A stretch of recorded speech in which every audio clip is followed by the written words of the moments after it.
Netcasts you love. From people you trust. This is Twit.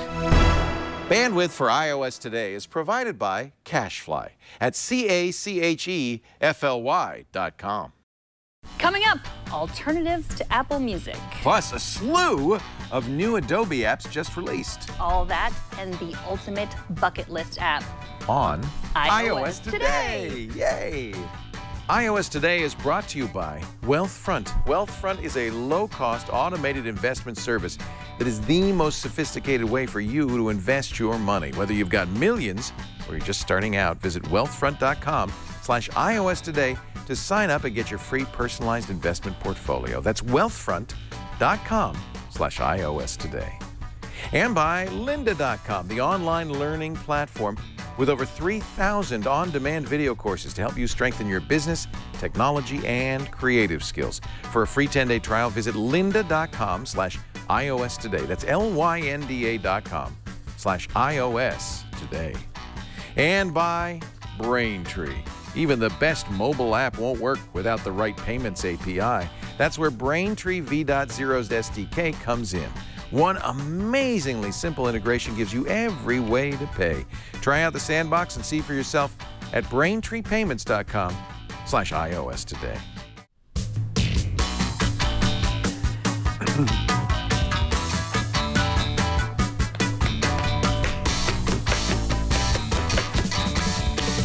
Whew, my goodness. My goodness. So, My goodness. I am Hello. Megan Maroney. I am Leo Laporte. This is iOS Today. We talk about all things iOS. The phone, Rose the gold, iPad, the watch, Mini, Apple TV when we Air get it. 2, all that Everything stuff. else, all the other I's, O's, and S's. Yep, We'll waiting for cover the 'em. iPad Pro. Can't wait to get that. Yep. Yep. Yep. I am not buying it for you. You are going to buy it for me, remember? That doesn't seem how I remember it. Well, Fortunately, we it's have recorded. recordings. We do, yes. But today we're talking about Apple Music because the 3-month trial is over if you signed up in the beginning. If you waited, you still have some time to decide you're not going to subscribe. If you signed up the end of June, early July, it'd be July, August, September. You got your 3 months. When September 29th came rolling around, for me and for many of us, because I signed up right away, we had to make a decision. Keep it or not. I decided, I'm going to be blunt, not to, because I already have Spotify, which I like a lot. You know, the music offered by these systems is all roughly the same. In fact, I've heard it said the largest library is actually Microsoft's Groove, which nobody knows about. No. But Spotify, Apple Music, pretty similar. I think Apple will have a lot of exclusives. That's my guess. That's how they're going to keep people in the Apple Music fold. Pandora, already have that. You already have that. I also subscribe to Google Play Music. That's got a giant set of stuff. And Google Play Music does one of the things Apple Music does. It allows me to upload my collection and have that be part of the streaming. Right. So I feel like I've got it covered. Yeah, the other thing that, I mean, it doesn't, well, yeah, it's good for you. The thing they announced this week, they have a family plan. Google Play Music does for the same price, That was the $15. one thing that I was going to stay with Apple Music. In fact, I asked my kids, you want to do Apple Music? They said no. They all use Spotify. And I knew that somebody, I thought everybody would respond to Apple's family plan of $15 for up to 6 people. Google did, as you say. They have it now. Still no word from Spotify, right, on a family plan? I thought they were going to do that for sure. No, they haven't. But my problem is my kids use Spotify. They don't want to use Apple Music, so it doesn't matter if I've got a family plan. And they subscribe or they use the free tier? I think they use the free tier. The other thing is kids, you know, in the college and younger, watch a lot of YouTube. Yeah. And so with Google All Access, which is the one I use, you also get ad-free versions of all the YouTube music. So whenever you listen to a song, not whenever, but in many cases, it'll say, do you want to watch the YouTube video as well? Right. I like that, and that's something my kids do, so I thought they would go for that. But Yeah. Well, so you should know that if you signed up, they are going to charge you because you had to use your credit card. You had to attach a credit card if you signed up for the trial, and they will automatically. Unless you turned off the automatic renewal. Right.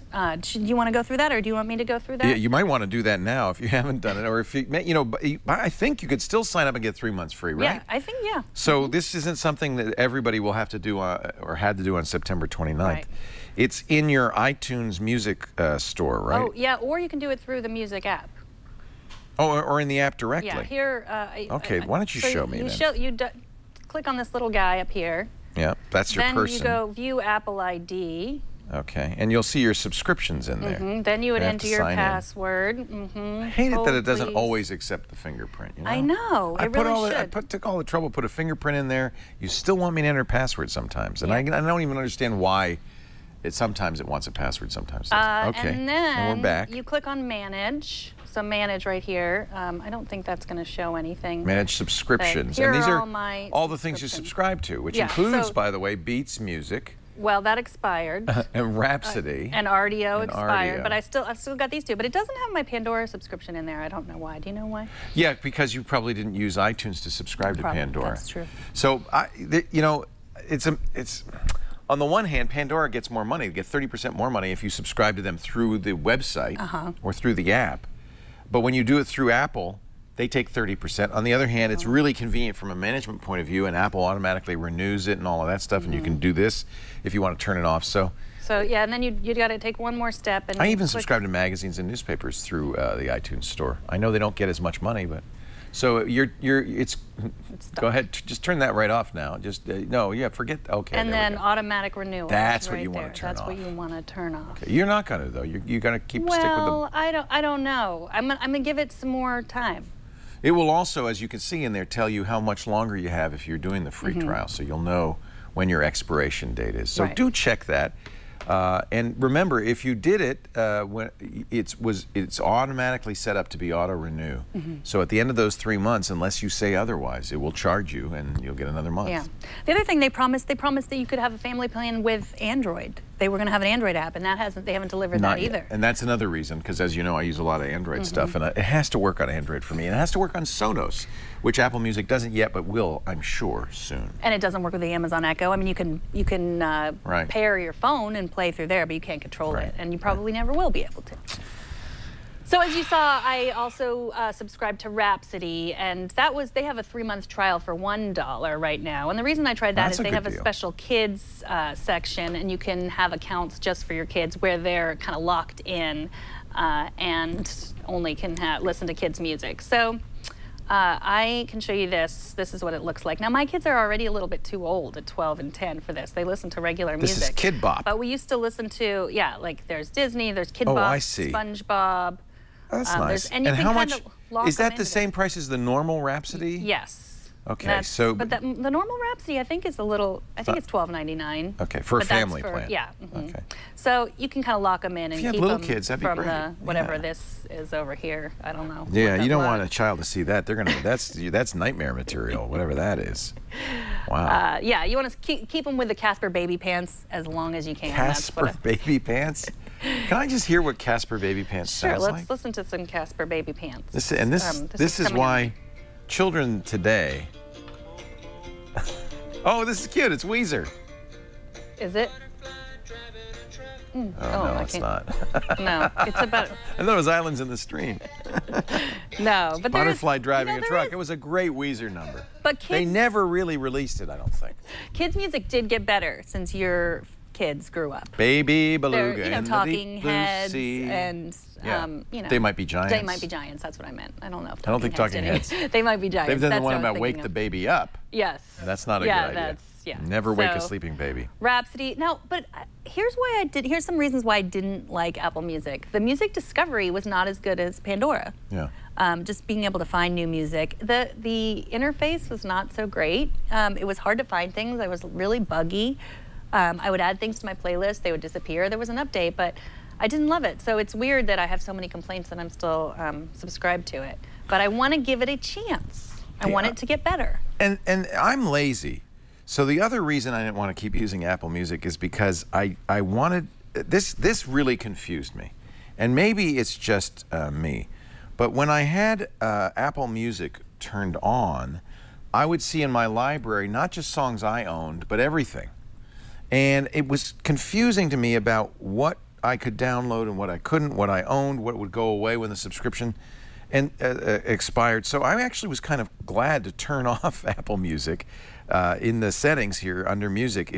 Where it says Show Apple Music, if you are a member of Apple Music, you see so much. You see all of the Apple Music stuff. When I turned that off, now I just see my music. And then I can use iCloud Music Library to store my songs. I use Apple Music, iTunes Match for $25 a year. So to me, it just made the music app make more sense. The music app shows the music I own. It's both in the cloud and locally, and that's it. And it's weird, I know, but I kind of wanted that. So, for me, not mixing, maybe some people will think this is a benefit, but for me, not mixing Apple Music, the subscription service, with my iTunes purchases and my songs on my device just makes it easier for me. And then, when I want to listen to streaming music, I can go to Spotify or Google Music or one of the other programs, and it just works. You know, one of the things I like about Spotify, besides the fact that we're on Spotify, which is really great. Yeah, you can watch this show, and video too, is that they have a Discover playlist, which I really like. I'm not logged into Spotify on here, but do you know about the Discover playlist? No, Discover I don't. Weekly, it's called. So you go into your shows. Okay. Actually, let me log in real quickly and see if I can show you this.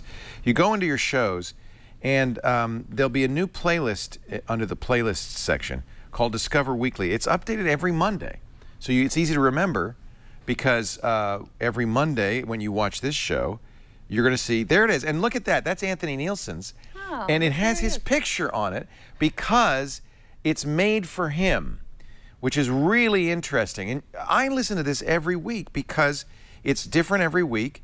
It's not just new stuff. There's new stuff mixed in with old stuff, some very old stuff. I was listening to, I don't know, the Tokens or something this morning, mixed in with some very new stuff. And so it's a playlist that's made for you based on your music interests. It has your own art in it, your album art, which, did that freak you out the first time you saw that, Anthony? Did you think, why is my picture? I was like, what's going on? What's going on? How did that, what is that? But for me, the playlists are one of the things, shareable playlists, that make Spotify so great. And this Discover Weekly is fantastic. Now, what is your favorite music service? I can't pick just one. For discovering music, it's Pandora, but then I don't have enough skips. So then I end up taking all the music that I discover in Pandora and making playlists in Apple Music and then losing them and then making playlists in Spotify. And, I think it's just, it's whatever you're used to. I wouldn't say overall Spotify is so much better, but we're already used to it. We're already they got there, we're locked in. We're not gonna switch. I kind of, that's, I think, part of it is, I've been using it for a long time.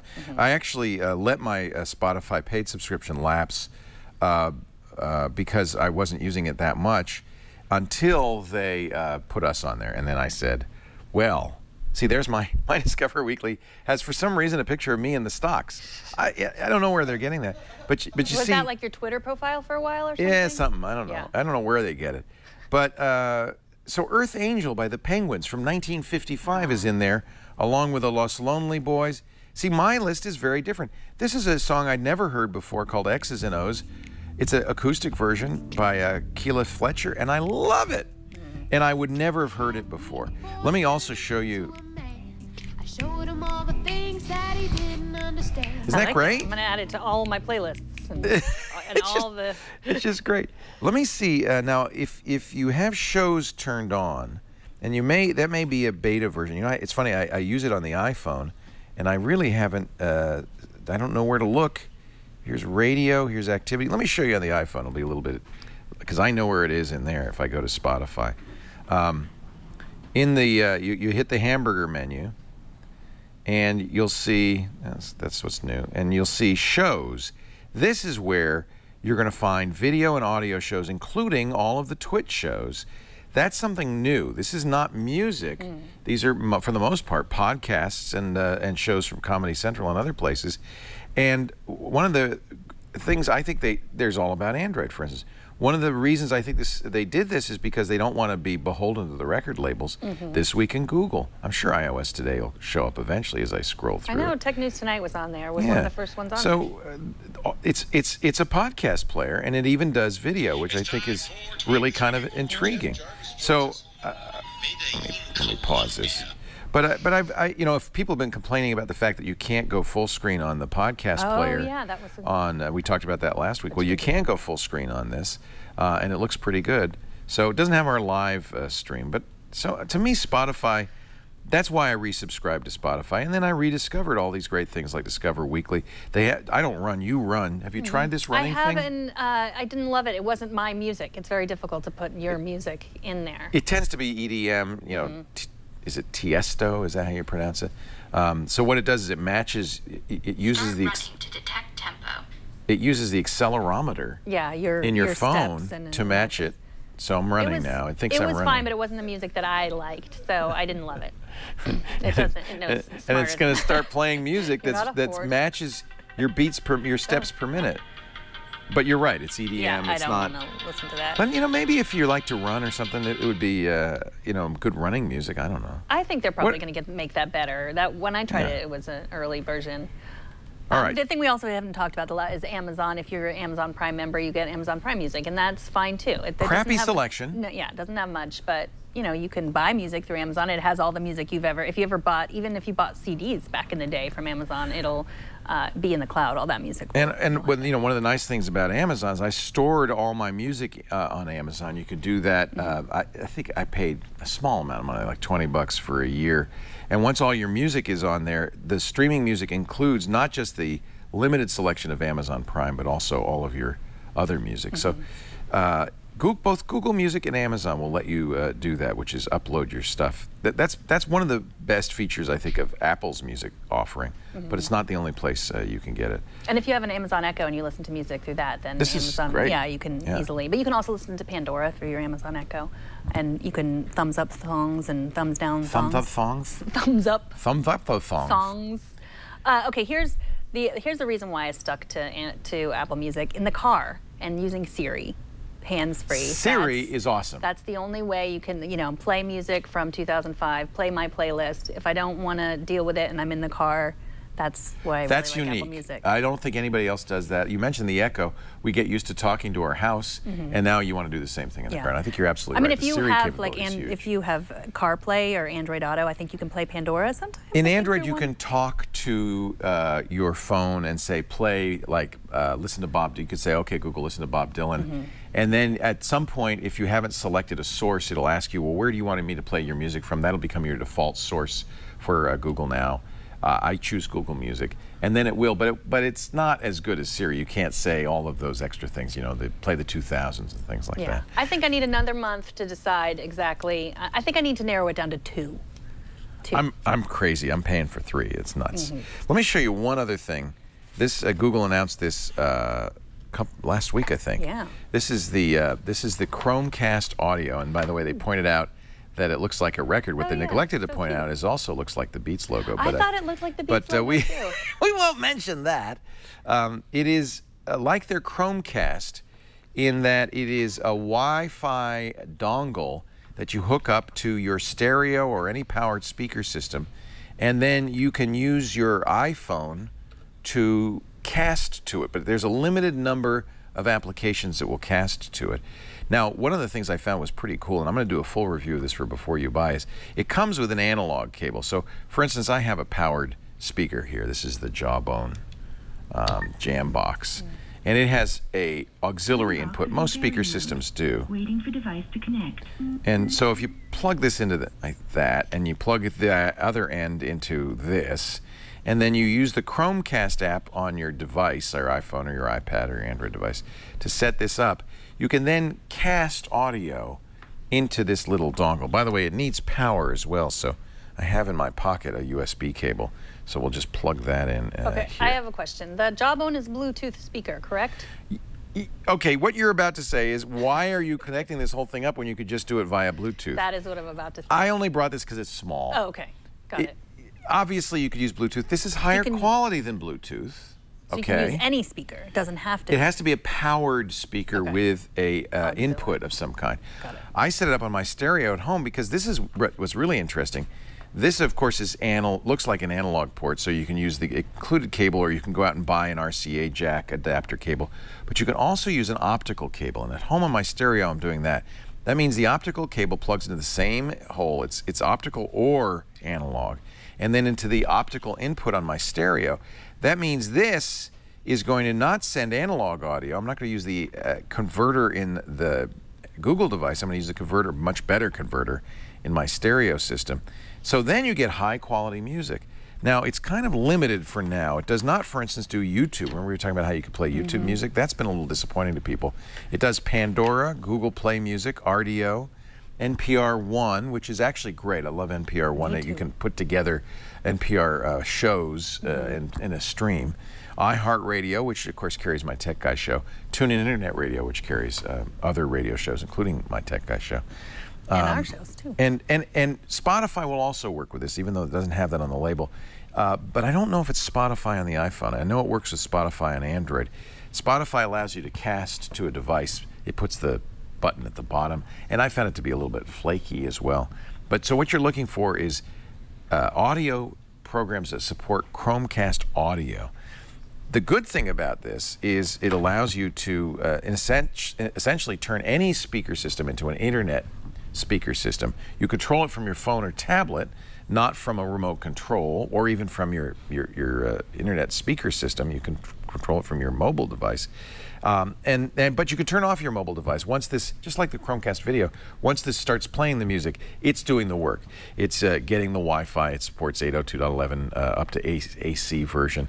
It works very well. It was a very crisp, good, clear audio coming in because Wi-Fi is fast enough to do high-res audio.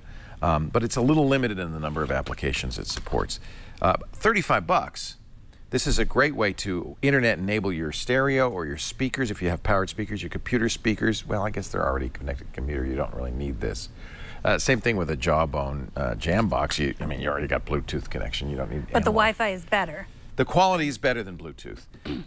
And then eventually, they say with a firmware update, they're going to add the Sonos-style party mode, which means you can enable your stereos in multiple places, speakers in multiple places.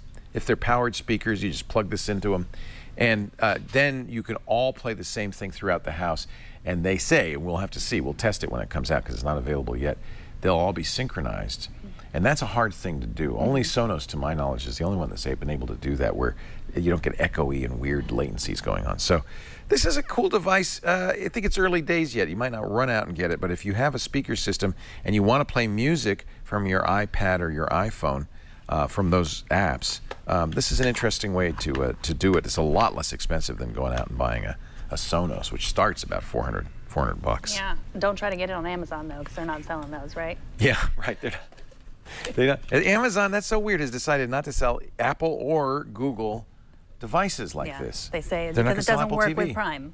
They say it doesn't work with their streaming, but I thought that would be something they would make work, not the other companies. I don't know how they can get away with that. It seems like a monopoly type thing. They can do anything they want. They're a store. You go to a store, you go to Safeway, they carry Chiquita bananas, but they don't carry Sam's bananas. That's true. That's just their decision. That's their store. So Amazon can carry stuff. I think it's a dumb decision because consumers will buy the Apple TV in droves, I think. It looks like a really exciting product. Why would you intentionally not sell it? Now, maybe Apple's blocking Amazon streaming from the Apple TV. I don't know. But I'm sure that Amazon could make Chromecast-enabled version of their app because Google doesn't have to approve that. And so you can't blame Google. So I'm wondering what, I think it feels like Amazon just doesn't want to have these competitive products in their store. Well, I mean, I think they've done that with books. I mean, they are competitive, but they're also not the only ones that do that. Apple stopped selling a lot of wearables once the Apple Watch came out, so they do it too. It's their store. They can do whatever they want. All right, do you want to talk about Wealthfront? Yeah. I do. Oh, I love Wealthfront. It's funny, you know, normal rules are that on this network that when I do an ad for something, it's something I use, right? But we're not allowed to. I'm not allowed to. Yeah. The SEC regulations say that a client can't do endorsements for a financial services product. So when we talked to Wealthfront, I said, this is great, I'm going to sign up. And they said, no. You can't. I know, they sell it to you when you're talking to them. Like, I love this idea. I love this idea. Wealthfront, what is Wealthfront? Well, it's a low-cost automated investment service that will make you money without charging you ridiculous fees. You know, if you're saving long-term, these are for long-term investments, for a house, for college for your kids, for retirement, investments that you're going to keep in the market or invested for years, you really have two choices. You can manage it yourself, and it's important that you pay attention. at least every quarter you have to go in there, rebalance it, make sure it's doing what you want, make some investment decisions. Or you can hire somebody to do that, and those people will charge you 1 to 3% the money you've got under management. Plus, they'll charge you hidden fees for transactions, for changes. It's going to cost you a lot of money to get somebody to advise you. And frankly, the advice you get may not be that good. Wealthfront solves all this. They make it easy for anyone to access world-class long-term investment management with a minimum of just $500. And here's the best part. They only take 1/4% a year as a management fee. That's nothing. And there are never any commissions or hidden fees. We're talking less than $5 a month to manage a $30,000 investment. There are no additional charges. That's it. You know what it's going to cost. They're transparent. You can see all your accounts in one place on their apps. And in personal, joint, retirement, doesn't matter. You can see every trade they make on your behalf on your dashboard. You can also see it on their website. It's all done commission-free, just 1/4% a year. And here's the best part. Right now, because you're watching the show, if you sign up to invest, they'll manage the first $15,000 entirely free of charge. You can start with as little as $500, but up to $15,000 free of charge forever. No fees at all. So we're talking a fraction of the cost of getting a financial advisor. And they're doing stuff that's really smart. Things that I bet you your financial advisor doesn't even know how to do. Things like tax loss harvesting and direct indexing to make sure that you're going to get the highest yield while simultaneously lowering your tax bill. This is hard stuff. They've got it figured out. Don't have to take my word for it. If you go to wealthfront.com/iOS today, you could see a sample portfolio. They'll ask you some questions about your risk tolerance, your time frame, the usual stuff. They'll give you a portfolio. You could see how they would invest it. For as little as $500, you could put money in. Give it a test. Give it a trial. And remember, your first $15,000 in investments are fee-free forever. For compliance purposes, I have to tell you, Wealthfront Incorporated is an SEC-registered investment advisor. Brokerage services are offered through Wealthfront Brokerage Corporation, member FINRA and SIPC. This is not a solicitation to buy or sell securities. Investing in securities involves risks, and there is the possibility of losing money. Past performance is no guarantee of future results. Please visit wealthfront.com to read their full disclosure. Go to wealthfront.com/iOS today. You're not going to get a better deal anywhere. I love them. Wealthfront.com/iOS today. All right, so we have some things going on. The Martian opened, the movie. Did you see it? I saw it. I saw it with yet. my whole family. I loved it. I love the book. I love the story. I love the message. I grew up with a TV show and Uncle Martin, and the little antennas would come out of his head. And I just cannot wait for I've been waiting 30 years for the major motion picture version of this. My favorite Martian. It's back. That's not. We're talking about the book by Andy Weir, Leo. Never mind. Which you liked the book? I love the book. I interviewed Andy Weir on Triangulation. Yeah. I'm a huge fan. I love the story. I mean, he self-published the book. Nobody wanted it. It's an amazing book, and then now it's, And of course, I listened on Audible, our another sponsor, and there's the Audible book by R.C. Bray is incredible. It is.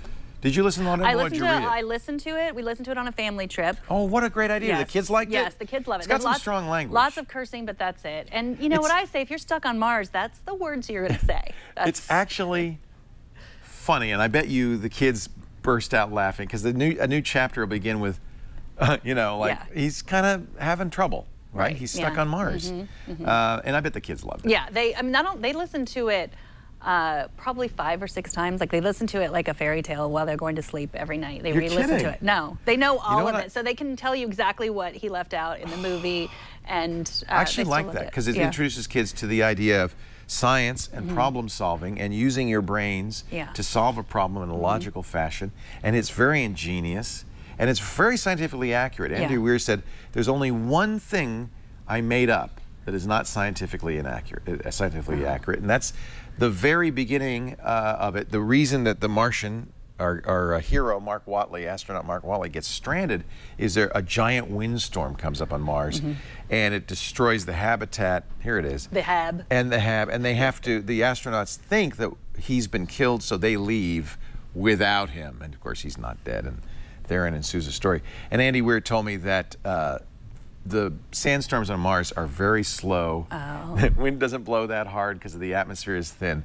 So that couldn't happen. But everything else, he says, you know, NASA scientists have confirmed to me is absolutely accurate. Although Steve Gibson came up with one other little minor detail. Are we getting too many spoilers? I don't think this is a spoiler. He said, you know, we're constantly observing the surface of Mars with satellites. We just got back that information that Mars has water. That's because of a satellite that's watching Mars. He said, surely he could have made a message that one of these satellites would have seen. But maybe they're not observing the whole surface all the time. I don't know. Yeah.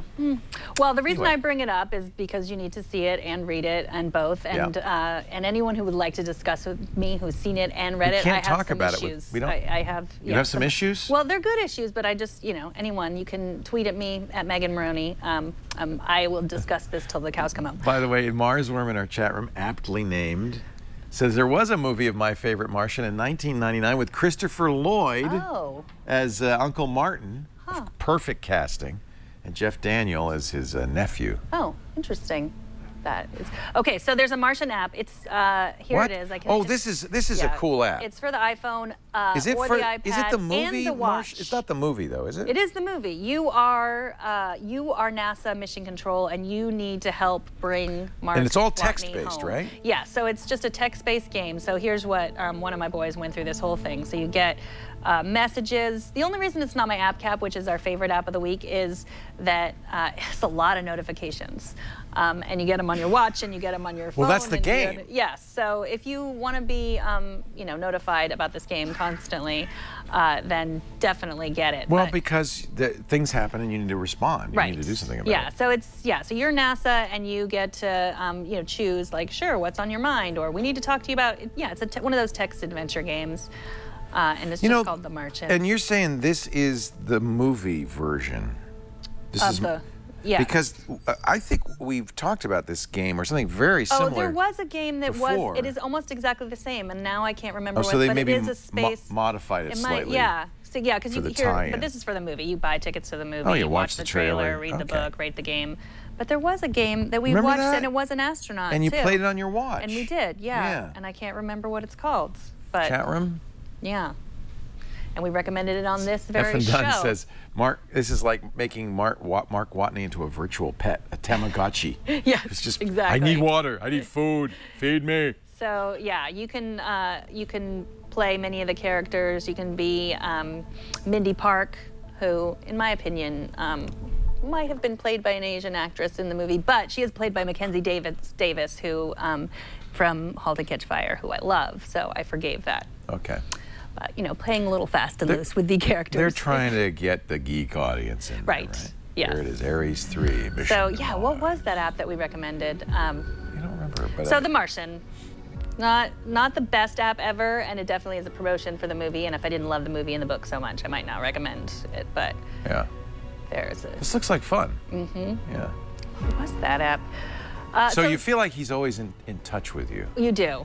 Notifying it's really for people who watch, That's very much like that game. I think it's got to be based on that game. Probably, yeah, because you get to decide what's, And what's this called, The Martian? The Martian. And you can play it on your watch. Get his bio data on your watch. Don't confuse that with your bio data. No, don't. You might be working out and think that was your heartbeat, and it's not. Right. It's his, the guy on Mars. So you have a pick, but did you want to talk about it later, or do you want to talk about it now? Are you talking about this? Because you're called. Maybe does it go better with your app cap? You want to save it? You know what? I will show it, and then we'll talk about it in the app cap, because one of the app caps this would be useful for. This just came out from Shure. Of course, Shure makes the best, among the best microphones in the world. They're known for their microphones, and I always am looking for a way to use a microphone with the iPhone or the iPad that will give me better quality sound than the built-in microphone. The built-in microphone's fine, but if you want to, this camera is so good, especially the new iPhone, that if you want to make a movie, you probably want better sound. Now, you could, of course, connect a microphone to the audio jack. That can also be used as a microphone jack. But what you'd really like is something that's digital, and that's what this is. It's from Shure. It's the MV88, and it plugs into the Lightning port, and it's stereo. So there's a right microphone and a left microphone. These are condenser mics. That's how they can be so small and work without drawing power. There's even an app, a Shure app, that it uses so that you can do some funny things with the settings on this. You can use this as a recorder, but you can also record on anything else that will record audio and video. And it does record better. You can in fact see, as I tap the mic, there's the sound meter. So let's turn up the gain a little bit so it can hear me. And you also can choose from different, what they call DSPs, different settings in here, which affect the width of the sound stage. So this is kind of an omnidirectional setting, but you can narrow it down for speech so that it's focused right at the tip of the microphone. That'd be great if you were like recording your voice. In fact, that's what I'm going to use that for my app cap. You can record music with a slightly wider sound stage. I don't know what minus means, but that's the wider one. Here's guitar and here's speakers. So, and you can even use your finger to change the sound stage.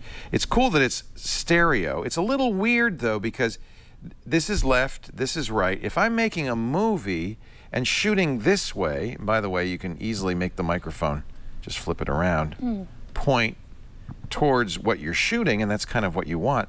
But the problem with that is right's on top and left's on the bottom. They really need to make the way to rotate this. Maybe if I unscrewed it and mounted it a different way, I could do that. Nevertheless, the sound quality is better than the built-in microphone. Also more directional. It's firing out there. So if you want to use your iPhone or your iPad to make videos, and certainly this camera, especially in the new one, is spectacular. This would be a great way to do it. So now, instead of getting audio from the built-in microphone on the camera, it's getting audio from the Shure condenser mic. How much does that cost? It's a little expensive. It's about $150. Actually, I think list price is $149. The MV88. Every time I get a new iPhone or Apple changes the iPhone hardware, I end up looking for a way to put a mic on here that is directly connected. So even, you know, we're going to use iPhones to do a shooting in the field, you know. And I'd like to have good audio, better audio, because we care a lot about audio here. Yeah. It also comes with the world's largest muff. I wish they'd made that red, because then I could use it as a clown nose. But then it gives you good protection against winds and popping. So you'll probably want to leave that Good on. for creating podcasts as well? Absolutely. Yeah. I mean, that's kind of the first thing you think about it, but any kind of field recording. In fact, I wonder if radio stations might start using these instead of the, you know, since a lot of reporters are carrying around iPhones or iPads, use these to record instead of, you know, expensive recording gear. I've spent a lot of money on Shure microphones, handheld microphones, and expensive stuff. This seems like a really good way to do it. I'll put some sound samples up on our site if you want to hear what it sounds like, and you'll probably see footage shot from this in a variety of places. I'll let you know when I do that. Because my daughter is taking a podcasting class in school, and they use their, they just use GarageBand and their iPads. There you go. Something. Okay, so I have some picks. A few weeks ago when WatchOS 2 came out, we talked about nightstand mode, and we were kind of playing around, how does that work? Watch has to be on its side while it's charging. A lot of the Apple Watch chargers, nightstands, don't support sideways charging. Yes. Well, it wasn't available at the time. Right. So this one that was available, the Spigen that I have, does support it. I don't have my watch charger in here right now. But you just put the little puck in the back there. Right, you put the puck in there. And that's magnetic, and so it'll hold the watch. Right, and so this one that I got, nice. it works. But that's pretty, too. I like the brushed aluminum. Right, yeah, the Spigen. So then there were some, I got my dad one for Father's Day that did not work. It did not work in nightstand mode. So that was the AERB, A-E-R-B charger. So I went to the Apple store and got him this nightstand one. This is the only one they sell at the Apple store. I went to get my iPhone. This is not an Apple product. This is made by Emotion Lab? Elevation Lab. And you put the puck in there, same way. But it did not work. He says it keeps falling out. So I don't know where the best place to show this. Wait a minute now. So the puck should go in there, and then the wire comes out here. Yes, and he says that in the middle of the night it just falls out. Just falls out. The watch falls out, or the puck falls out? The puck falls out, and the watch falls off. Well, he's got to tighten this puck through here, maybe. He says he showed me. It still falls out, huh? It's not my dad's first rodeo either. He does. So yeah, your dad is a geek. He so knows that this one, stuff. and that's $39. That's not cheap either. And that's frustrating. So, okay. So do not get the Elevation Labs. Elevation, you know, I'm going to take it back to the Apple Store. If falls anyone out. else has gotten this Elevation Lab and they have a better experience, please let me know. Have you heard of the Fuse Chicken? No.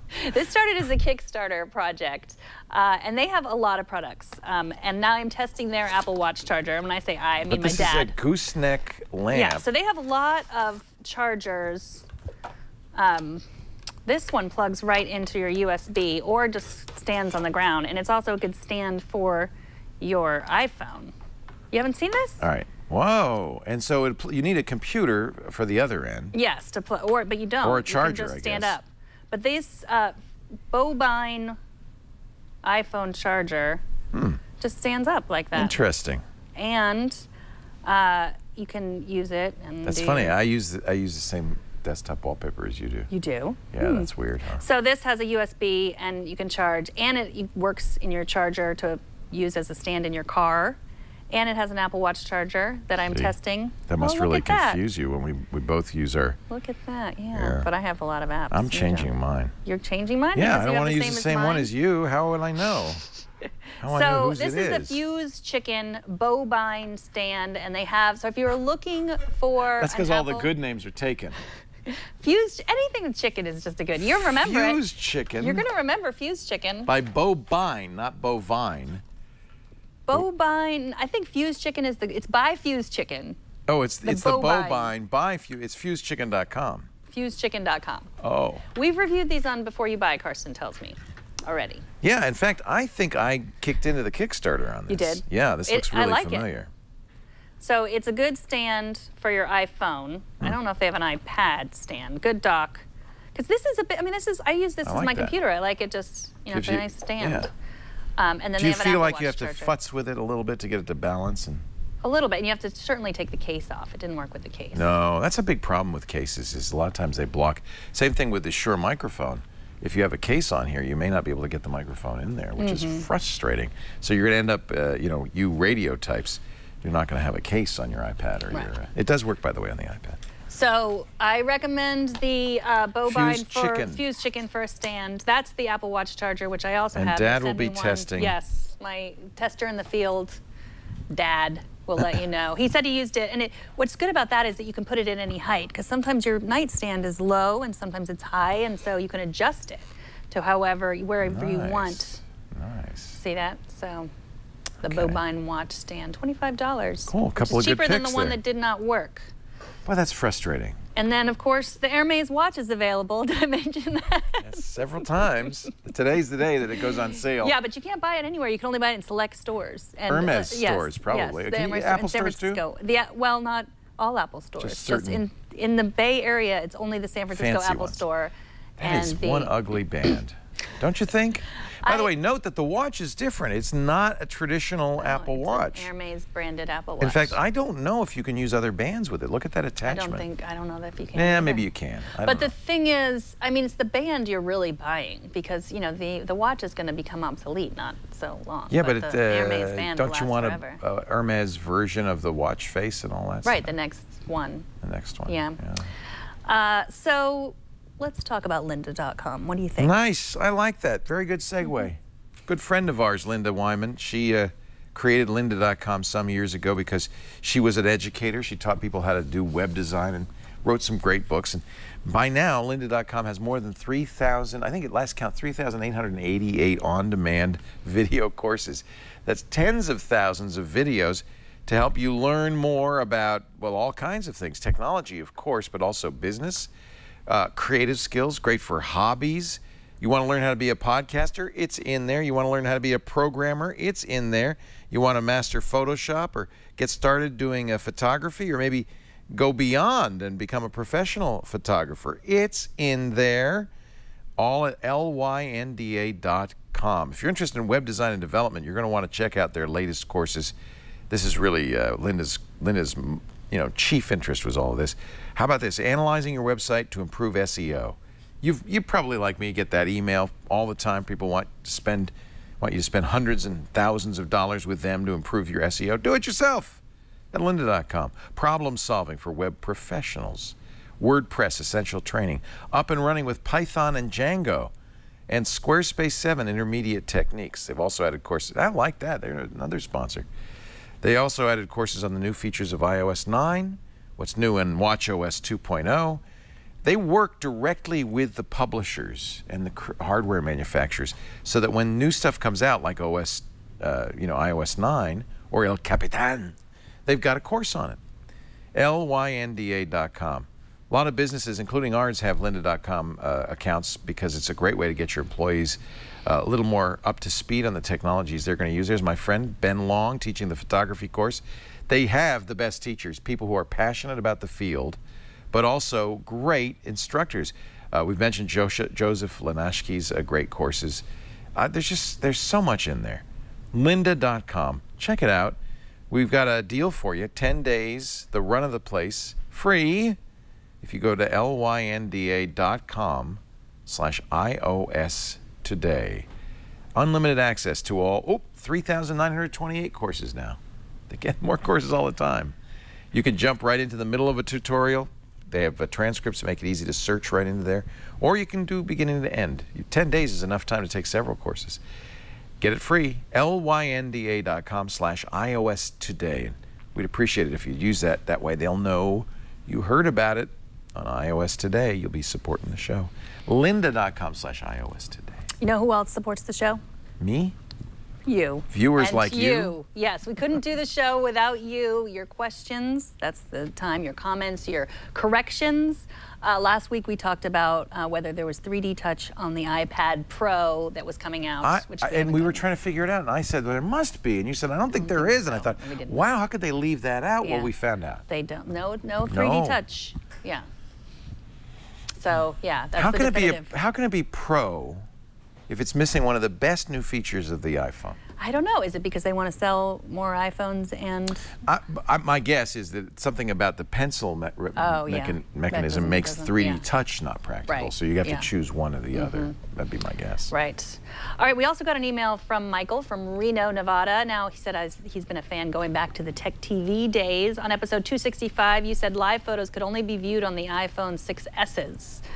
And he said any iOS device running iOS 9 can view them. Oh, good. And I have tested this by sending a live pic to an iPhone 6, so it is true. And I think I can show you. So it's a feature of iOS 9. Yeah, you can't press, you can't force take touch, the picture on anything but a 6S. Yes.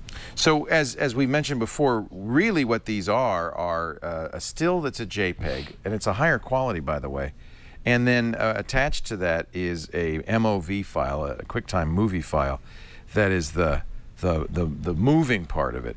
And what it does is it automatically kind of, when you force touch, it plays the movie, but when you don't, it just plays the still. And so you're getting the still, but apparently there is some way. I know there on El Capitan there's just a button that you click that says play it back.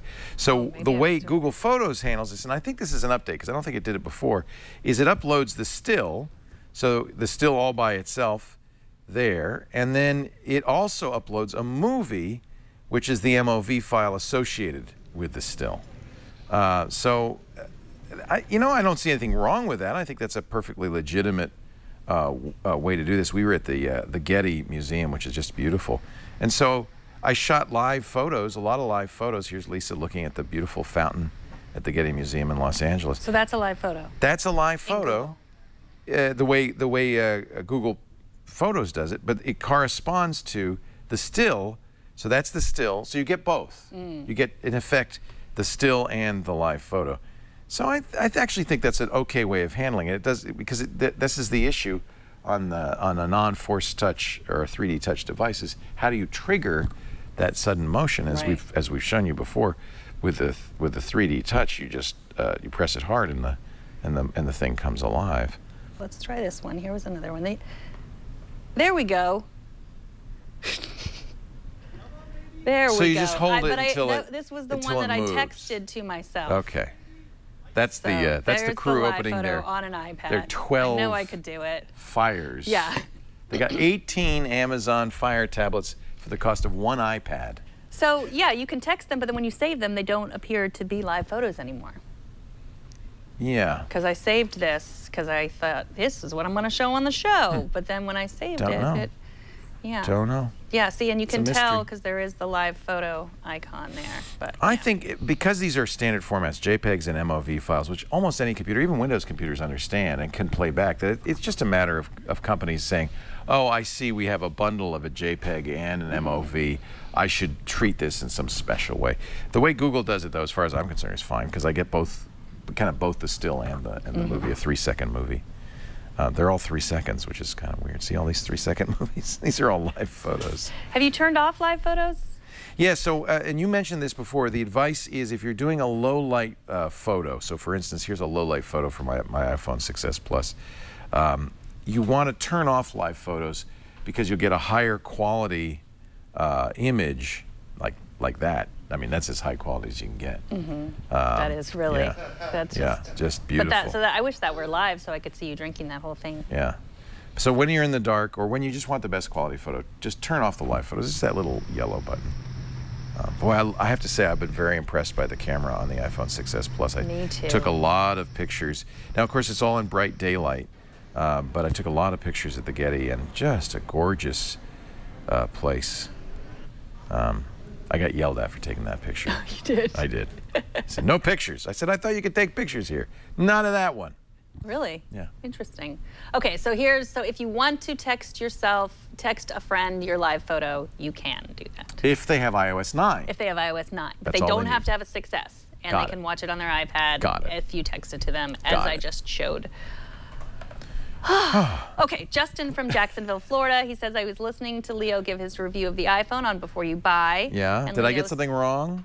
You said that the iPhone doesn't support quick charging, and he says, I am pretty sure that the iPad charger will charge the iPhone at 2.1A.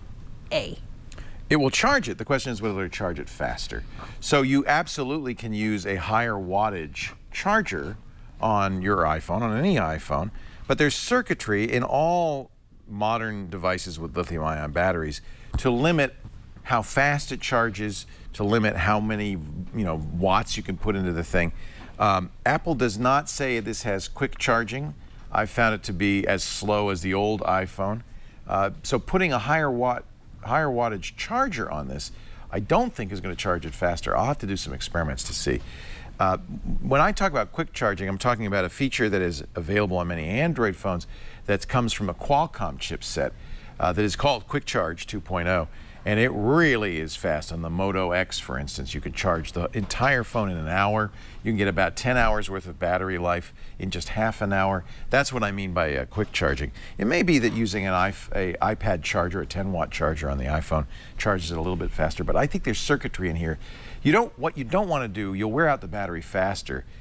Even though you could put more watts, a bigger wattage charger, you could put a 100-watt charger, if you could find one with a lightning connector, into this thing, but it's not going to allow you to pump 100 watts into it. It'd wear the battery out faster. Oh. So maybe it charges fractionally faster. I haven't seen any real difference. This is a somewhat slower charge, but you know what? If you get the 6S Plus, it doesn't matter. This thing goes all day, half the night. Yeah, I haven't run out once during the day. It's amazing. I went through, travel's a good example because when we were in Los Angeles, there's nowhere to plug in. I'm going around and stuff. And I got through the whole day, got on the plane, got home, still had 20% left. It really is a great, battery life is great on this thing. So Rick from China. Rick is our China correspondent. He always points out things that don't work there or reasons that he would do things differently. And you were talking about how you only really need the 64 gigabyte. Nobody really needs the 128. In my opinion. Right. It's just one man's opinion. And he says he needs it because the internet streaming is almost impossible. So if he uses Apple Music or anything, he has to, So if you're in a place where, like China or other places where streaming is bad, then you might, or if you're planning on moving to a place like that, you might want to consider getting a bigger Well, phone. I got the 128, and I have about 30 gigs free, so I wouldn't be able to do what I do now with a 64 gig, but I've downloaded almost my entire music collection on here. Yeah. I've downloaded a dozen audiobooks on here. So if you're the kind of person that does store stuff on the device, maybe you do need a larger device. I think for 90% of people, 64 gigs is the sweet spot. You don't want 16, as we said before, and 128 is $100 more than the 64. I mean, you know, I spent the $100 because I just want to be able to put everything on here and not have to delete photos, 4K videos, all of that stuff. So yeah, you have a good point. If you need more storage, at least it's there. You can get it. Rick also asks, he still is not sure which video podcast to download. If he's watching both on his iPhone and on his iPad, there's so many choices. Video high, video low, video HD, video SD. Which should he use if he wants to watch on his iPhone and his iPad? Of us, you mean? I believe he's talking about us. What else would you, what other podcasts would you? Is there anything else? Well, this iPhone here, the 6S Plus or the 6 Plus, these are 1080p. So you certainly have enough pixels on the screen. Our high quality, highest quality video that we offer is 720p. So any 720p or better phone, you probably should download the big size. But remember, it's a lot bigger. You'll see the file sizes vary quite a bit. So if you're streaming it, you have limited bandwidth, you can get a lower quality, and frankly, it's not going to look much worse. That's why we offer 3 different ones. It's really more about file size. In fact, we probably should say small, medium, and large instead of, you know, lower quality and higher quality. But when it's a smaller file, the quality is lower. So I would say use the, here's my rule of thumb, use the smallest file that looks good to you. And if you feel like, well, I really want the high def quality, it would make a difference. You'd be able to see it on any iOS device at this point, even, yeah, because it's 720p, even the old iPad would still be showing all the pixels, all the dots. All right, we got a voicemail from Will from Raleigh, New Hampshire. I think it's from Will. We have a voicemail. Hi, this is Will in Raleigh, North Carolina. North Carolina. After Monday's show, I went ahead and did the install for iOS 9 on my iPhone 5C, and then woke up Tuesday morning after it was all done to start playing around with it.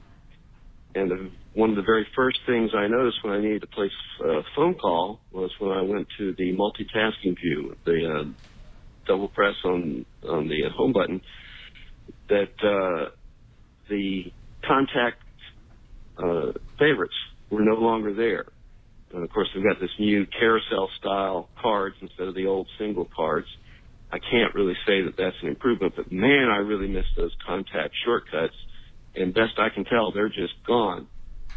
Be really interested if you all know anything about why Apple made that decision to take it off, if you got any contacts on that. But anyway, I'm already using another alternative method other people who are missing this might want to hear about, called Widget Dial. Very good little app that will put a dialer in the notifications as a widget. And in addition to having a dial pad, it also has a page for your favorites. Unfortunately, it's not reading the favorites from the Contacts app. You have to enter in your favorites again. But at least it gives you a way of being able to get the favorites, and you can touch a favorite, and then it gives you a choice of making a call or sending a text message or making a FaceTime call or whatnot. One last comment, one thing that Widget Dial doesn't have is on its keypad, it doesn't have all the little letters. So you might want to think about when you're given the phone number for iOS today, in addition to the cute little blah, blah, blah, blah, blah iPad, is give the full 10-digit number for those of us who are using Widget Dial and don't have the letters to go by. That's pretty funny. Thanks for the good show. Bye. Of course, Apple's dialer does have the letters associated with the numbers on the Apple dialer, and you know, I think it's an oversight for any dialer not to have those letters, because it's not outdated. It doesn't have to do with the exchange. Remember Pennsylvania 65000? It has to do with things like iPad, you know, call iOS today. You know, he's using Contacts, and I understand that Contacts doesn't, but if you use the dialer, if you use the phone, you can look at Contacts, and I have favorites. What is he talking about? I don't know. Because maybe if you're just looking at the Contacts app by itself, right, but don't use the Contacts app. Use the phone icon. You'll have the Contacts app there, and everything that's in the Contacts app, and you'll have this favorites thing. Furthermore, if you have the new iPhone and and there's certain people you call a lot, make sure you put them on the top of the favorites list, because the first 3 people are going to show up when you force touch the icon there. So I think 3 people is probably more than enough for me. I don't know how many people you call, but the fact that I can just quickly go there and make a phone call to somebody is, I think, a nice new feature. Did you customize that, or they just put that on there? So here's how it works. When you first get your new iOS device, it does not apparently import favorites. It's not keeping track of that in iCloud or somewhere. So you'll have to go to favorites. This will be blank, and add people as your favorites. Jason, see, you'd be in there, but I just don't have your phone number. So doesn't mean you're not a favorite of mine. And it looks like you can add quite a few. What is it? What do I have here? There's 9 there, and you can add another 4, so 12 or 13 names, and you can just call them direct. Now, I have to admit, it's sounds like a lot, but really each number is in a different entry here. So if you have a FaceTime number, a mobile number, and a home number, that's going to be 3 entries in there. Then you go into edit and you rearrange it so that the top 3 are the ones you call the most, because those are the ones on a newer iPhone, on the brand new iPhones, that are going to show up when you 3D touch or pop or whatever you call it, the phoner icon. So I guess what he's saying is, you know, there is, you notice I don't even have the contacts app on my front page. I hide it away in this Apple folder of stuff I never use. The Contacts app itself doesn't really have much functionality, but you see all the functionality that's there is available directly through the phone app by tapping the Contacts number tab there, and then if you hit Favorites, you've got Favorites still. So maybe you just missed that. I don't know. Yeah. But he did say... I think I understood that's what he wanted. Right, but they disappeared. You have to re-add them. Yeah. You know, I don't know, because I always do a clean install. I don't. Yeah. If you did an upgrade install, probably they'd still be there. Right. But I did a clean install on a new phone, so they weren't there. It wasn't storing. It stored my contacts, but it wouldn't store which ones were favorites. So I had to recreate those. But that takes 5 seconds. That's 5 minutes. It's not a big deal. Well, Jack Red in the chat room is saying that when you used to double-click the home button, the contacts would just appear. Okay. Well. But now don't they appear when you click left, when you swipe left? If you swipe left from the home screen, I'm sorry, no. If you swipe down from the middle of the home screen, no. Yeah, I guess if you swipe left and if you don't have anything selected, your favorite people that you call are there. Look, you're right on the top. Oh, look You're at one that. of my favorite people, along with your most recently used apps. And your suggestions. I love the Siri suggestions. thinks I should be your favorite. That's what she's saying. Oh, Siri says, why don't you call Megan more often? You're right up there with my wife and my children. Man, you're powerful. How did you do that? So that's if you swipe left. Now, if you've entered anything in here, as I had, like I did Adobe, right, or something, it will then narrow it down, and then when you swipe left, you won't see that. It'll preserve the previous search. But if you don't have a search in here, you've cleared the search. Yeah, that's automatically. Those are the Siri suggestions. Is that what he was talking about? I do like his tip. I mean, I think it's nice to have a widget dialer. Yeah. You should, if you haven't looked at what widgets are available to you in a while, you should look at it. That's the thing that you swipe down from the top of the screen here. There's Today and Notifications. And under Today, if you scroll down to the bottom, you'll see an Edit button. It'll show you what's already selected and then what's available based on the apps you have. You see, I don't put everything in there. It could get unusably long.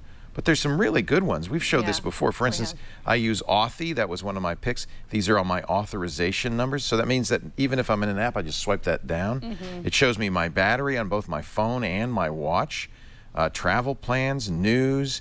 I can check in using Swarm. I've got my calendar. I think this is, and so he's saying there's also a dialer you can put in there. Yeah, and there's your P-Calc. We'll put a calculator. I don't want to overload this with too much stuff. So you got to carefully pick what you put in there. But look at the edit button to see what else is available, because apps add that feature all the time. So you can email us at iostoday@twit.tv if you have any questions or comments.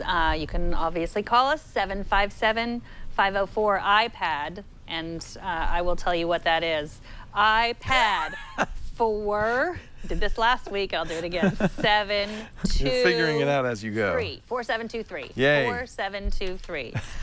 And yeah, we love to have your comments. We love to, you can send us a video and make the voicemails shorter, a little bit shorter than Will's. 30 seconds would be right. Yeah. He started it with his name and the city. That's good. And then 30 seconds so that we don't want to have to edit you. Right. Yeah. All right, we're going to put on funny hats. We're going to put on funny hats, but first, Braintree. Braintree is a really great solution for anybody who's looking to add mobile payments to their app or their website The payments solution is great because you don't have to write it. That's great. You don't have to worry about its security, fraud protection. That's a highly specialized area. And as we have learned, and we learn every week, it's a hard thing to do. Braintree does it right. Braintree, developers around the world have embraced Braintree's V.0. It's the easiest way to add secure mobile payments to your apps, to your website. And what's nice about it is you get all the ways to pay, period, including, of course, Apple Pay, PayPal, Venmo, credit cards, even Bitcoin. And when something new pops up, Braintree supports that too. For instance, Android Pay, which was launched just a couple of weeks ago. If you were using Braintree, all you'd have to do is go to your control panel on the Braintree site and check a box, and now it's supporting that too, automatically. No wonder Uber uses Braintree. The payment in the way you pay in Uber is part of the secret sauce. Your customers are happier because of Braintree. Airbnb uses it. GitHub uses it. It scales from your first dollar to your billionth dollar. GitHub started with Braintree, still use Braintree. Simple, secure payments. Integrating the code is easy. In fact, they'll even do it for you if you don't have time. Just 10 lines of code. Android, iOS, JavaScript, .NET, Node.js, Java, Perl, PHP, Python, Ruby. Elegant code, clear documentation. It is sweet. And as a little sweetener, we're going to give you your first $50,000 in transactions fee-free. We love Braintree. You'll love Braintree too. Try out the sandbox. See for yourself. BraintreePayments.com/iOS today. You know, they're owned by PayPal. They just hired my good friend Harper Reed. That's the stuff that they use on the buyable pins on Pinterest. Oh. They're just, it's knocking it out of the park. You got to check it out. BraintreePayments.com/iOS. Today, all right. Hat time. Hat time. Hat time. Oh, the weather's getting cooler. Oh, the weather outside is frightful. Actually, I wear this to baseball games. You do. But in San Francisco, you need a nice warm hat. This we don't wear anymore because Panda was traded to the Boston Red Sox. But you could still wear this one to the baseball that game. You could wear, or hunting. That's international orange. Yeah. Hunting orange. If you didn't want to show your eyes to the audience anymore because they were shifty. I should have worn that during our hip-hop segment on the new screensaver. I'll do it on the side. All right, so this is the section where we wear funny hats and we talk about our favorite app of the week. And mine is an app called Soon. It's the ultimate bucket list. If you are ever talking with friends and they say, oh, you should really go to this restaurant, or you should really read this book, or you should go to this bar, or you should see this movie, and you think, yes, I'm going to do that. And then when you get to San Francisco and you think, what were those restaurants that people told me to go see, and you've forgotten them, now you have an app for that. It's called Soon. It's for your It's not about everything. what you've done. It's what you plan to do, but you can also do what you've done. So before the show started, I asked everybody for some recommendations. Things you should do soon. Yeah, so here it is on my iPad. It's really just an iPhone app, but so it doesn't look as great on the iPad, but it's easier to show you on the iPad.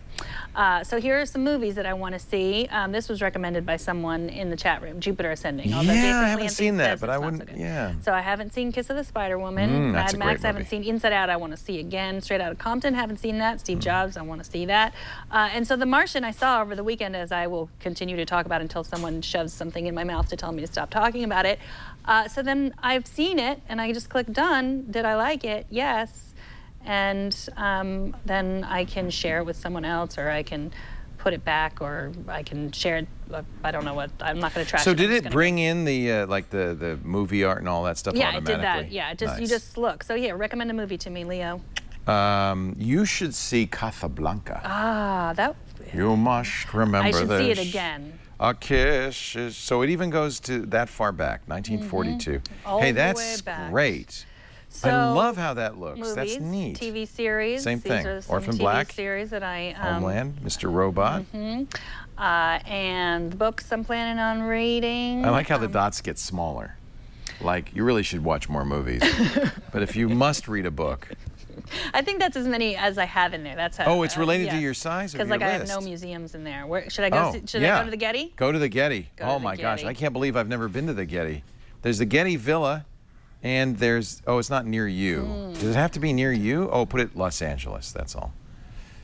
So that way they'll know to look in Los Angeles. Yeah. So that's interesting. Does it near you? Could not find a museum named Getty near Los Angeles. Well, that's... Do you think it's called the Getty? Yeah, it could be the Getty. It's Getty Center. Well, the Getty Center. But that's not good. No, that's not good. Well, that's not good. No, I want to go away. How about the Exploratorium? Is that near us? Let's see. That's another one. I'm sure you've taken the kids there. Yeah. I guess it's just, I guess it won't let me go anywhere. It knows I'm not allowed to go anywhere. So here's trending. What's local trending? So if I want to be trendy, the Martian and Steve Jobs movie. Here's what's trending. House of Cards, mostly movies, I guess. The Burger and Lobster. I don't know what that is. Oh, let's all go to the Burger and Lobster. Here's an interesting thing. This is apparently what my contacts are doing. So I guess I allowed it. So there's Tom James. Sarah Lane is at the Hideout. Sarah Lane's at the Hideout. Sarah Lane's at the Hideout. She recommends. Sarah Lane's. Oh, now she's at the ramp. That's not now where she's at the High Dive Bar. This is on her bucket list. This is Sarah Lane's She's obviously using this app, isn't she? She is, Look at that. Yeah. So you can see all of Sarah's suggestions. I don't remember actually giving it permission, but I probably did. So if you don't want to share where you're going or what's on your bucket list with someone, just keep that. But look at that. If she likes that, I probably will like that restaurant. So I'm going to add that. That's to my one of the list. nice thing about having friends in there is you know who has good taste. That's nice. So yeah, soon. Soon, I'm gonna have to get that. And you will never forget what you wanted to do. And it's free? It is free, and you can do all the things that you want. That Sarah Lane, if you want to do what Sarah Lane's doing. It says you have to have watching. a Facebook account to use it. Oh, you have to? So that's, well, somebody in the chat room said that. Let me download it. I think you can log in. Without it? It says, remember your future. That's a good tagline. Are there people who don't have Facebook accounts? Yes. No, my husband doesn't have one. But yeah, I'm going to do all the things Sarah does. That's the way I live my life. And I have to enter my password again. Why, Soon. Apple? And it's hard to find this, so you can look at the link in our show notes once they're posted. Because if you just look for Soon App Store, you're going to get a lot of soon. This is coming to the App Store, so it's soonforever.co is the way to get the. I have beginner.ab. Beginner AB. Is that a different Soon? No, that's the right Soon. That's the right. It's got the infinity on it. Remember your future. Yeah, Soon Remember Your Future by Beginner. Beginner by Beginner. Cool. I have more than one app. Is that okay? Because Adobe announced a whole bunch of new stuff at the Adobe Max conference, updated versions of previous Adobe apps, and brand new apps. I don't even know where to begin. Of course, Photoshop Express has been around for a while. The idea is this is the iPad version of Photoshop. They've added some new features, including the ability to take pictures with Photoshop Express, which is kind of cool, and then import those pictures into it and modify pictures. You know, do that thing that you do so well. They've got filters, and they've got, of course, some paid stuff as well as your own custom looks. But you can also do cropping, which is nice. They have what they call corrections, which means that you can change the exposure or defog. Reduced noise is something that you just don't see on a lot of apps like Instagram and Hipstamatic. That will take the grain out of a low light picture. And you know, the technology to do this is actually now pretty good. So if it were just for that, or maybe sharpen alone, I would say this is worth getting. They have clarity, which if you've ever used Lightroom, you'll recognize as a very nice tool. Contrast, highlights, shadows, temperature. So if it's a little too blue or a little too yellow, you can fix it there. Vibrance, which can add some real zip. Red eye reduction, it'll even do that automatically. Find the red eye. You can add custom borders to your stuff. Actually, I kind of like that one. Isn't that pretty? Silk screen that onto a t-shirt. I think that could be a t-shirt, couldn't it? And then, and you're going to love this, blemish removal. Now, it doesn't just have to be zits. It could be anything that you want to take out of an image. It'll do smart correction. So this is really much improved. We played with this before. It was really kind of unimpressive. But the new Photoshop for iPad, which they call Photoshop or PS Express, is fantastic. There's another oldie but goodie is Adobe Voice, and that's actually what I was going to use the microphone for. I just want to make sure people knew about this. It allows you to create a story. The idea is, and it'll even say, here's the layout for a story. The idea is you have audio that you record. It'll really be helpful to have the Shure mic, and then you could put images. They have tens of thousands of icons you can choose from. So you can basically make a narrated slideshow. They also have music as well you can add to it. But this is an example of where having a good microphone, a lot of the ones that they use as an example are clearly recorded on the iPhone or iPad mic, and they just don't sound as good. Have you ever thought about adding a new dog to your family? Hear the kind of the echo and the... Yeah. Let us introduce you to the most So having a good microphone and something like this would be really great. I have to say, though, this is a very nice app. Again, free. If you have an Adobe account, you'll have more features. It's called Adobe Voice. Photoshop Mix is new, and this does a lot of interesting things. One of the ones that you'll find the most useful is the ability to cut out images. Actually, I'm in the middle of a tutorial, so I'll just, whoops, let's not do what I just did. Whoopsie. Let's go back. Oh, I swiped the picture out of the frame, and now let's just cancel that tutorial and get the heck out of Dodge here. You can crop, adjust. There are various looks, but cutout is going to be the most useful one for you. Cutout is where you cut something out of a picture and put it in another picture, and it has a smart filter, so you can do it even somewhat automatically. Well, we'll go through. Let's see if we can go through the tutorial now without me. Apply a look, enhance this flower image, and give a portrait look. All right, and so you can try different looks, and the nice thing is you can paint it on. So that's a nice one, and you can just paint it on. Select the flower to apply the portrait look, and then you can also invert the selection. So we've selected. See that? You've selected the flower. I'm not doing a very good job, but let's pretend I did. And select the flower and then invert it. Okay, and I inverted it, and then do you see what I'm doing there? So for instance, if I'd done it more carefully, I could have made the flowers in color and the vase in black and white, or otherwise. But wait, there's more. Do you want some raindrops? Yes. Now, this is really cool. So the raindrops were overlaid on top of the flower, but what I can use is a filter, like the multiply filter in Photoshop, to mix the two together. What's nice is this is very touch focused, and it really does a good job in a touch environment. I think on the iPad Pro, this will be even better. Remember, Apple demonstrated some of these apps on stage when they announced the iPad Pro. I think that what's happening here is you're seeing Adobe say, you know, more and more people are going to be using Photoshop-like tools on an iPad, particularly on an iPad Pro. So we better get these out here. And what they've done is you should make him smile more. Can I? Don't you remember from they made that woman smile more? Oh, they did. They did. I could make. There's nothing we can do about that. I'm sorry. And then this is important because if you use desktop Photoshop or Lightroom, of course, these will sync up with a Creative Cloud if you have an Adobe account and automatically save the changes you make. So don't make her smile more. She's perfect. She's just the perfect way she is. Just the way she is. But you can see you can brighten her face up a little bit.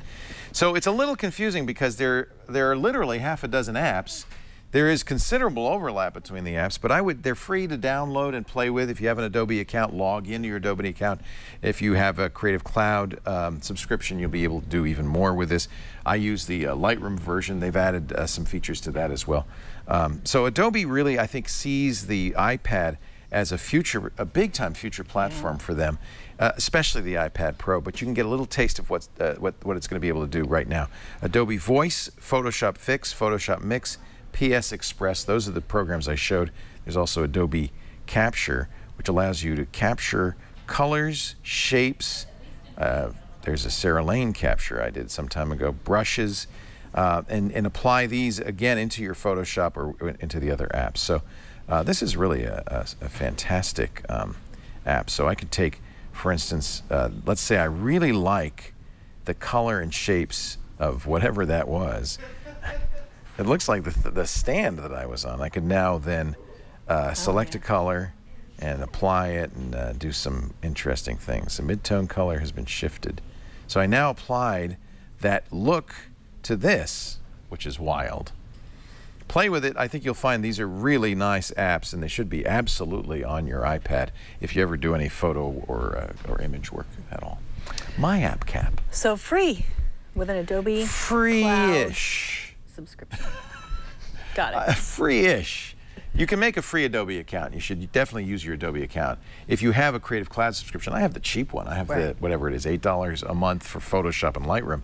Then you can save the images in the cloud. You can copy it over to your computer. Lots of nice additional features available. Excellent. Well, that does it for this episode. You can find all the links at twit.tv/iOS today. You can email us. You can go to our subreddit, which is reddit.com/r/iOS today. And you can call us 757-504-iPad. And you can always subscribe to twit.tv at iOS. It's free. All this and more for free. Many ways to subscribe. Thanks to our fabulous advertisers. It's free. Yes, it is. They pay it so you don't have to. And that's it. Thanks for joining us. We'll see you next time. Next week. Bye-bye.